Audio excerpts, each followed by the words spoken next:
Voici l'histoire du chat et de la souris.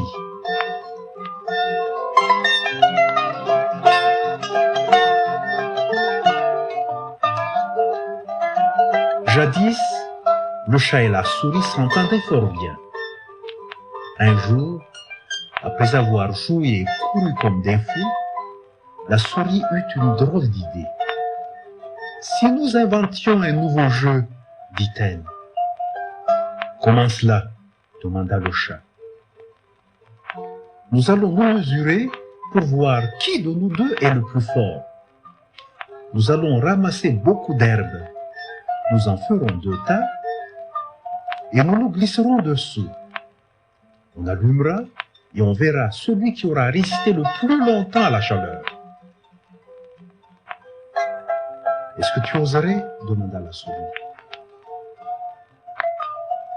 « Si toi-même tu n'as pas peur, pourquoi je n'oserais pas ?»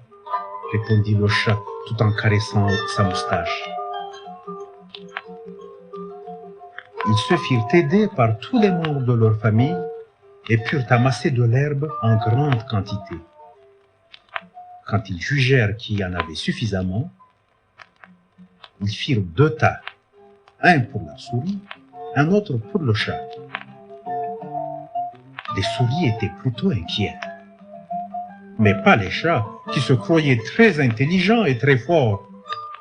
« Veux-tu y aller la première ?» demanda le chat. « Oui, » répondit la souris, qui se glissa sous le premier tas. Immédiatement, il se mit à creuser le sol de toutes ses forces. « Tu me diras quand il faudra allumer, » dit le chat. « Attends encore un peu, » dit la souris, « car si des fois je devais y laisser ma peau, autant que je prenne mes aises une dernière fois. Laisse-moi le temps de m'allonger un peu, rien qu'un peu. » Puis, il continua de creuser de plus belle. « Puis-je allumer maintenant ?» demanda encore le chat. « Encore un petit moment, je t'en prie, » dit la souris. « Laisse-moi le temps de dormir dans toutes les positions les plus confortables. » Lorsqu'elle trouva que le trou était suffisamment profond pour la préserver des flammes, elle remonta pour crier. « Hé, gros matou, tu peux allumer maintenant !» Puis, elle redescendit à toute vitesse et se tapit bien au fond de son trou. Une longue flamme s'éleva et toute l'assistance poussa un cri d'horreur. Bientôt, il ne resta plus que les cendres. Puis, oh surprise, la souris en sortit indemne. Toutes les autres souris crièrent au miracle dans des applaudissements sans fin.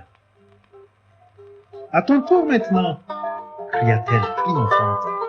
« Je n'ai point peur !» dit le chat. Il se glissa sous le tas qui lui était réservé. Bientôt, celui-ci se mit à remuer dans tous les sens.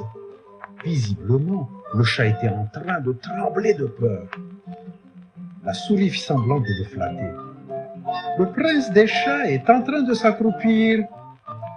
Il s'allonge tranquillement. Il va même s'endormir. Le voilà qui commence à ronfler de bonheur. » Puis, elle alluma. Le feu attaqua le chat de tous les côtés. Il étouffait sans nul doute. Tout son corps devait brûler. Soudain, on vit une masse noire bondir hors de la fournaise. Le chat n'avait plus ni poils, ni queue, ni oreilles. Il fila droit vers un étang tout proche et y périt. Tous les chats qui avaient assisté à la scène eurent honte. Mais pour prouver qu'ils étaient encore les plus forts, ils se vengèrent en dévorant les souris qui se trouvaient à leur portée. Et c'est depuis ce temps-là que, pour commémorer cette victoire, les souris n'en continuent pas moins de danser, mais seulement quand le chat est absent.